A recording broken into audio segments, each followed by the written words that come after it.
This video is for review 6 over special types of lines and writing equations. So for the first example, we are given two lines. We have a y1 and a y2. And they ask us to take these lines and graph them and determine if they are parallel, perpendicular, or neither. So remember, in order for us to graph, lines must be in y equals mx plus b form. These are already there, so I can identify m is next to x, b follows. To graph this line, I will go up to 3 on the y-axis and go down 2, right 1, down 2, right 1, a couple of different times, and draw my line through my point.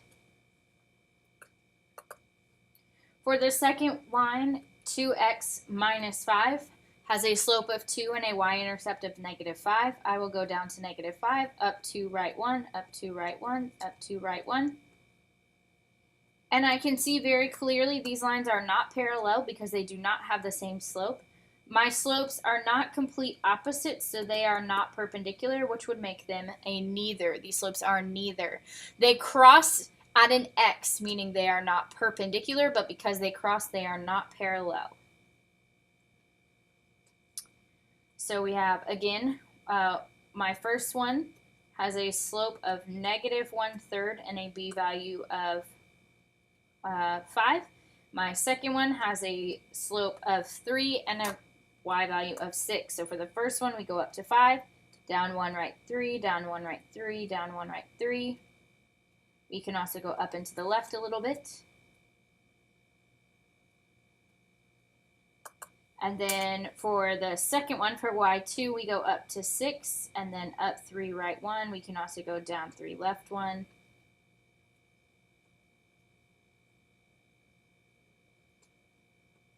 And I can see if I twist my head a little bit to the right, these crossings look more like a T than an X. I can also note that my slopes are complete flopposites, flipped opposites, so these would be perpendicular.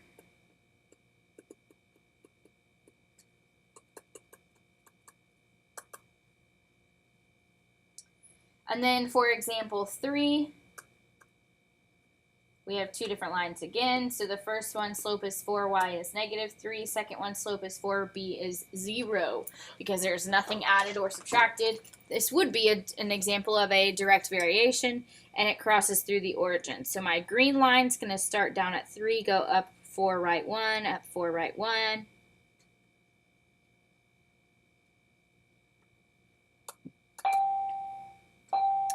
And then the second one is going to start at the origin and go up 4, right 1. And these lines I can't draw very nicely, but they clearly don't cross.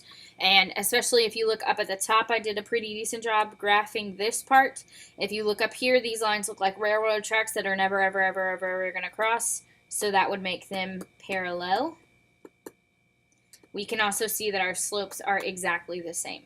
So when you are graphing, if you're not able to tell what's happening on the graph, remember you can always, always, always look at the slopes to compare. Or if you're not sure what's happening with your slopes, you can graph them to compare. Problem 4 asks us to write an equation of a line parallel to the x-axis that goes through the point. So because these are confusing, I'm going to plot my point first. So the first thing I do is plot my point. Then second, I'm going to look for something parallel to the x-axis. Now my x-axis is an example of a HOI. It is a horizontal line at y equals 0. So parallel to that would need to be the exact same type of line. So my x-axis is a HOI. This will also be a HOI. You can also tell because it's horizontal. So the slope of a HOI is 0. My equation, y equals my y point. And again, if you're not sure, graph it. Plot that point and see what would be parallel to the axis. Problem 5 asks for a line that's parallel to 2x plus or minus 2y equals 6 and goes through the point 7, 4. So the first thing I'm going to have to do here is solve for y because I can't tell you my slope until I have y completely by itself. I solve for y by moving 2x to the other side, and I bring the negative 2y down. On the right side, I have negative 2x and 6, and because these are not like terms, I do not combine them, I just rewrite them. and then I divide every piece by -2. So y equals 1x minus 3. You don't have to put the 1 if you don't want to. So from here I can see that my slope is 1 and my point is 7, 4. So that's my x1 and my y1. So parallel would be the exact same slope, so slope of 1. My equation, I can put it into point slope. So y minus 4 equals mx minus 7. If they ask you to put this into slope-intercept form, then we would solve for y by distributing 1x minus 7 equals y minus 4, and then add 4 to both numbers. So y would be 1x minus 3, which happens to be the exact same equation that we started with. That's just a coincidence. 6 asks for us to graph a line, or just write the equation of a line that is perpendicular to that and goes through the new point. So perpendicular, the longer the word, the more we have to do to our problem. Perpendicular means we need to flop it. We need to make flopposites. So -3/2 would be my slope, because that is the flipped opposite version of 2/3. Excuse me. And then we have our x1, y1 point that was given to us. Remember that when we plug in, our points become the opposite. So y minus 5 instead of plus 5. My flopped slope. And then x plus 3, because I plug things in opposite signs. If I were asked to simplify, I would have -3/2 times x and -3/2 times 3. And then I would add 5 to both sides. So y would be -3/2 x plus 1/2. Or if they ask you to leave it in point slope, that would be good as well. On page 3, we have a lot of special cases. If you are not sure what's happening, draw a little graph off to the side. Doesn't have to be a perfect 10 by 10 grid. Just give yourself a little example of what's happening. So this one asks us for a line that is parallel to the x-axis and goes through the point 5, 6. So when I go 5, 6, remember, you don't have to plot something that's beautiful. Just get it in the right quadrant. And then for this, the x-axis is a HOI. Parallel to the x-axis would also be a HOI. HOIs have a slope of 0, and your equation is y equals your y point. Problem 8 is giving us the same point, but this time perpendicular to the x-axis, meaning it has to go through the x-axis, meaning that it would be a VUX. VUX has undefined slopes, and my equation would be x equals my x point. Passes through the point -4, 7, is parallel to y. So parallel to y meaning it's going to look the same as y. Y is an example of a VUX. So this would also be a VUX with an undefined slope. And x equals my x point. Problem 10 is the same as 9. So you can rewrite it if your teacher's making you do it, or some teachers told you you could skip it. Problem 11 asks us to write an equation of a line through 2, 3 that is parallel to y equals x minus 4. If it is parallel, it's going to have the same slope, so my invisible slope here is a ninja 1. So first, to put it in point slope, remember when you plug in your points, x1 and y1, you change the signs. So y minus 3 equals my slope of 1, x minus 2. And then B asks for it in slope-intercept form, so we distribute 1 to x and 1 to -2, and then add 3 to the numbers, so y equals x plus 1 would be my slope-intercept form of the equation. So slope-intercept just meaning solve for y. 12 asks for us to write a new equation that goes through the point 2, 5 and is again parallel to this slope. So parallel meaning same slope, so my slope is going to stay 2/3, and my point was 2, 5. When I plug in, again, my points become opposite, so y minus 5 equals 2/3 x minus 2. And then slope-intercept form, we distribute, so 2/3 x minus 4/3. And then add 5 to both sides. We get 2/3 x plus 11/3. And again, all of this stuff with the fractions can be done in the calculator. So in my calculator, just to show you very quickly, I would type 2/3 times -2, math, inner, and get -4/3. And then I would add 5, math, inner, and get 11/3. So you follow the exact same steps. Don't let the fractions confuse you. 13 asks us to determine if these are parallel, perpendicular, or neither. Solve for y on both equations. So first equation, to solve for y, I divide everything by 5. If it doesn't work out perfectly, like 3 divided by 5 is not a pretty number, we just leave it 3 divided by 5. Same thing with 4 divided by 5. The second one, I need to move x first because it's on the same side as y, and we're trying to get that by itself. So 3y equals -5x minus 6. Divide by 3. -5 over 3 does not divide evenly, so we just leave it. 6 divided by 3 is 2. So the question was, are these parallel, perpendicular, or neither? So we need to look at our slopes. Our slopes go from 3/5 to -5/3, so this would be a flop. It is the flipped fraction, and it is the opposite sign, so these would be perpendicular.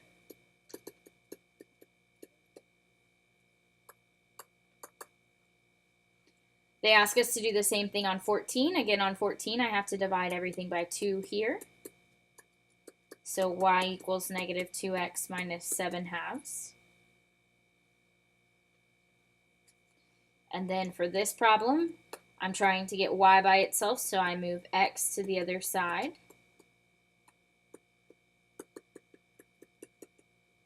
And divide everything by 2. So y equals -2x minus 3. Same question here, parallel, perpendicular, or neither. So I look at my slopes. My slopes are exactly the same,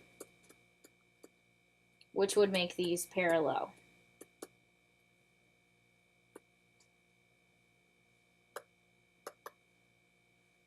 On 15, they asked me to find the equation, the slope, and the y-intercept of the line that contains these points. Because I am given 2 points, anytime I'm given 2 or more points, I'm going to plug into stat edit.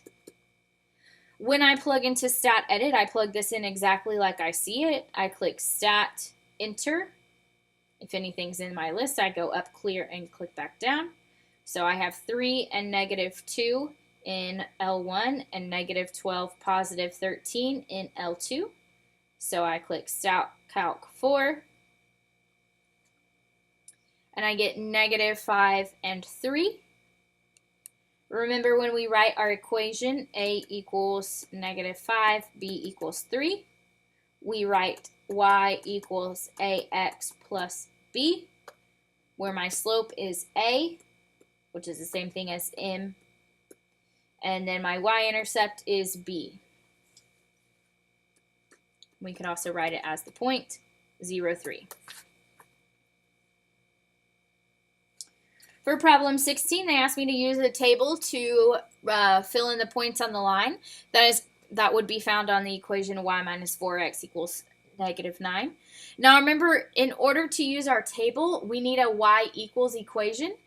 So in order to find y equals, I need to solve for y. So I'm going to add 4x to both sides. So y would be 4x minus 9. From here, I'm going to put this in y equals on my calculator to be able to fill in the table. So y equals is the button on the top left of your calculator, and we're typing in 4x minus 9. This is what I solved for y for. And then I click second graph, which will take me to my table. The table on my paper asked me to fill in a couple of different values. So when x is negative 6, y is negative 33. When y is negative 5, I can see that, I'm sorry, when x is negative 5, y is 29, negative 29. When y is 1, x is negative 5. I can see that 4 is going to be 7, and 7 is going to be 19, so I can fill all of those in at the same time.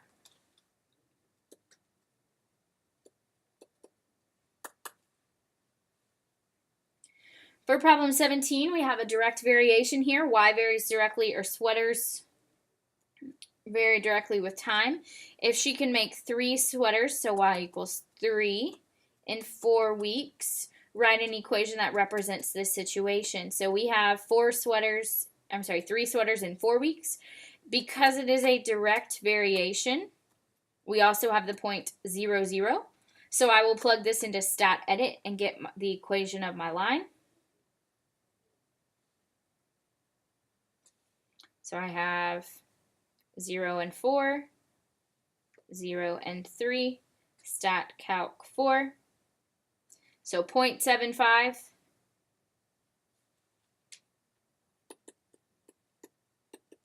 or you might remember that 0.75 is 3/4 x. So make sure you could see it as a decimal or a fraction. If you don't remember it as a fraction, then you type 0.75 math enter on your calculator. 18, we are looking for a perpendicular slope with a new point. In order to know my slope, I first have to solve for y. So I subtract 4x from both sides. Y equals negative 4x plus 14. Because I want it to be perpendicular, I take negative 4, I make it the opposite sign, so it will now be a positive, and I make the fraction version of it. I flop it, so the opposite sign and the fractional. So 1/4. To plug into point slope, I use my points and my new flopped slope. So y plus 2 equals 1/4 x minus 6. Note that both of my points became opposite signs, and I used my flipped or my flopped slope. To do it into slope-intercept form, I distribute 1/4 times x and 1/4 times 6. And then I subtract 2. So in my calculator, I'm going to type negative 6/4 minus 2. And I get negative 3.5, which is the same thing as negative 7/2. So y is 1/4 x minus 7/2. Remember that whatever you said your slope was going to start at, we started at 1/4. We better end with 1/4 because point slope does not change your slope. If you start with one slope and end with a different slope, you mess something up. So this problem is asking me if y varies proportionally or is a direct variation to the value of x. Find y. If y equals 32 and x equals 160, what is the value of y when x equals 48? So we have direct proportional, or is the same thing as vary directly, so we have the point 0, 0, and then we have the point 160 and 32 from this information here. So I go stat edit, and I'm going to come up with my equation of the line. So stat edit. I need to change this to 160 and this to 32. Still have the point 0, 0, that did not change. Stat calc 4, and we get 0.2, which is 1/5. So my equation is y equals 1/5 x. Now the question they asked me, when x is 48, find y. So I'm going to plug in 48 for x and solve for y. So I can do 0.2 times 48 or 1/5 times 48. It doesn't really matter. And y equals 9.6. And that is my answer. So again, proportional, directly proportional, and varies directly are the same thing. So we have the 0.00 and then the first piece of information that they gave us. So then from here, we put it into stat edit, come up with the equation of our line, and then figure out, are they giving us an x value or a y value? Whatever they're giving us, we plug in and find the other one. Problem 20 asks us to write an equation and determine if it is a direct variation. Anytime we are given a table or 2 or more points, we're going to plug into stat edit. So I have -6, -5, 1, 4, and 7. And then my y values in order are -39, -34, -14, 10, and 24. I click Stat Calc 4, and I get a really ugly decimal, so we're just going to round this so that we don't change it. So my equation is about 4.79x minus 11.55. This is not a direct variation because the y-intercept is 0, -11.5. Or you could also say because your y-intercept is not 0, 0, you could also say because there is a b value. 21 is a direct variation, so we have the 0.00, and then they also tell us y is 108 when x is 18, and ask us to write an equation for this. So again, we can go to stat edit. We have the 0.00 and then 18, 108. Stat calc 4, y equals 6x. And remember with these, they should just be a number with x because it is a direct variation. This is an example because there's nothing following after, unlike this problem. 22 asks for a vertical line that goes through the point -27. So a vertical line is a vux. My equation is x equals my x point, and vux has an undefined slope. 23 asks for a horizontal line through the same point. Horizontal is a HOI, so my equation is y equals my y point. Slope is 0. 24 asks us, we have a music studio charging $120 per session and $15 for the cleaning afterward. If Layla's budget is at most $1,000, then they ask for the domain and the range. Hint, these are both discrete, meaning we will not have inequality symbols but need to list out all of the numbers. So my equation, there's a $120 per session charge, so 120x. And then the $15 is a one-time fee that you pay after it has been cleaned. And then at most, our y needs to be less than or equal to $1,000. You cannot spend more than you have.